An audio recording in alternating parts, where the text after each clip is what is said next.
What's up, Rashidi? How you doing? I know it's Doing kind of good. early. I know the fight's not until next week, but I feel like I gotta tell you a welcome back since it's been so long since we've seen you in the ring. No, I appreciate it. No problem, man. So just to start off, I mean, once you got to be a free agent, you had pretty much anyone to choose from. You had Matchroom, they got people like Conor Ben overseas. We know Top Rank is on ESPN. We know PBC has the big welterweight roster, but even that's a risk because even going there is a possibility you may get lost in the shuffle. What made you comfortable signing with them, knowing that this was the best bet for your career? Now, because PBC agreed to everything that what I wanted, and that was the best choice for me. And like you said, PBC roster is stacked with the welterweight division, so sure, why not? Got it, got it. So let me ask you this. During this long layoff that you were going through, I'm sure you've seen it in boxing. You have people that just get frustrated with the business side of the sport and they just I'm quit. one of them. I'm one of them. Yeah, but you stayed with it. You didn't quit. You stuck it out. Who was your support system going through all this? Because you have people like Andre that's going through issues with trying to get fights. Who was your biggest support system in the industry to get you through this period? Yeah, my like you said, my man Boo Boo was going through basically the same thing. So it was good to talk to him and the person that was frustrated with me, my coach, Alex Rivera. So Got it, got it. So let me ask you this. Without going into too many details about what happened in the past, what was the tipping point that actually got you out of that Golden Boy deal? Because it seemed like things were just quiet for a minute, and then it's like, boom, you're out of there and you're signed with PBC. What was the actual tipping point that finally got you out of there? yeah, but we we've been trying to get out of there. This took a long time, a long process, and we're here now with PBC. Got it, got it. So I know you've been sparring a lot during this whole period, and it's funny, it's like when you were active a couple years ago, you had people like, Danny Garcia was still at 147, he's at 154 now. You were trying to get Saddam Ali, he's totally out of the picture now. So during your layoff, what was like the biggest change in the welterweight division that kind of surprised you as far as who's at the top and who maybe fell out of the title picture? I'm surprised. I don't know anything surprised me. No, I just, and I don't see anything surprise me at all. Got it. So everything Yeah, pretty much went how you expected it to go as far yeah, as where you're yeah. at now. I'm trying Got to it. think. Yeah, yeah, I believe so. Got it. Got it. So what do you think? I mean, one, I know we're going to see next weekend, but what do you feel like has been the biggest improvement to your game during this layoff? Because, like you said, you never stopped sparring. You've been sparring with elite guys for a long time, like Canelo. What do you feel is the biggest improvement you've been able to make to your game with that time off? I got a lot smarter in the ring and learning just little things in the ring make a big difference. And you guys can see July 9th. Got it. Got it. Now let's talk about your opponent. His most recent fight, I don't think has been televised, but if you look at him, he's a strong guy. He likes to bang on the inside, but you're such a fast fighter. You've shown different facets of your game. You can bang people out early. You can box them. A guy like that that's aggressive, is that perfect for your style, or do you see yourself having to make multiple adjustments in this fight? Yeah, yeah, it don't matter because I just adapt to any style. But yeah, I think it's perfect for him coming forward and trying to be aggressive or just coming to my punches or something. Got it. Got it. So you have a little tagline that people might not be aware of if they don't follow your Instagram. You call yourself, was it Savage with a smile? Savage with a smile, yeah. Okay. So let me ask you about that because there's different types of smiles, right? You have like the wolf in sheep's clothing type of smile where you're kind of like hiding your power and deceptive. And then you have just the cocky smile, like, I just know I'm better than you. You ain't got nothing for me. So what Yeah. type of smile does Rashidi Ellis have for people who might not be aware of you? What's behind that savage smile? Savage with a smile was just me just having fun, just being the savage in the ring, just whooping your ass and smiling while I do it. You say that.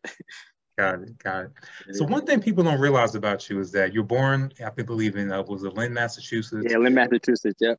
But you're kind of a world traveler. I mean, you've done training camps in Puerto Rico. We've Yeah, seen that, plenty of times. you've done music videos in Cali. Of course, you're going to be fighting in San Antonio. A lot of fighters don't get that benefit of being able to kind of go around the world like that. How has that benefited you, just your mentality wise as a young man, but also in the ring, being able to spar so many people from different regions? It feels good, but just like once you're in the ring, you just gotta learn to block it off, and you gotta make the ring yours. It's my like wherever ring I'm in is my house, so it don't matter where it is. Got it. So as far as what we talked about, you said there's a little things that you improved on that we'll see on July 9th. But what about the areas that were concerns for you? Normally we think when there's a layoff, there's probably going to be timing things, challenges, and maybe stamina. What was the biggest issue there that you had to work on just to make sure you stayed in tip-top shape? Was it the stamina or just really just the timing in the ring? You could say this is timing, the staying sharp, but like I said, I always been sparring and stuff, so I don't think that's gonna be a problem. But being out the ring, because the fights and sparring is two different things, Right. Plus, I didn't fight in front of a crowd in like 3 years, so it's gonna be, that's a challenge right there. But I don't think anything's gonna change though, because I love the crowd. It brings the energy out of me. I was gonna say, with the crowd being there now and you haven't experienced that in so long, do you think that's going to make you a little bit anxious? Is that going to be a concern you think Nah, you're it going to makes have me to be? excited. It makes me wanna do better. Got it. Because my last fight, it was nobody there. It just I was talking to myself, and like it was just I didn't really like it. Sure, I can imagine. I can imagine. So I also want to ask you, as far as like the title picture, it's funny because you were right up there before the layoff. WBC, their rankings, they're the only one that kind of kept you. You're still in the top 20. I don't know if you realize. I think I you're am. Oh, about I didn't even 15 know or that. so. I Yeah, thought it took me off of everything. they're the only ones that kept you on there. So I wanted to ask you, do you think that WBC path is probably going to be your easiest path? Because there's still people like Thurman, Spence. Spence is actually the champion for WBC. But Cody Crawley, there's a lot of guys still in the top 10 on the PBC side with Okay. WBC. So do you think that's probably going to be your easiest path, knowing that they still have you ranked? Yeah, I just found out right now, but yeah, probably so. Yeah, man. Yeah, So they stuck with you. I mean, they see the talent and everything. So I'm glad to hear that yeah. they had you ranked. I actually checked that just today.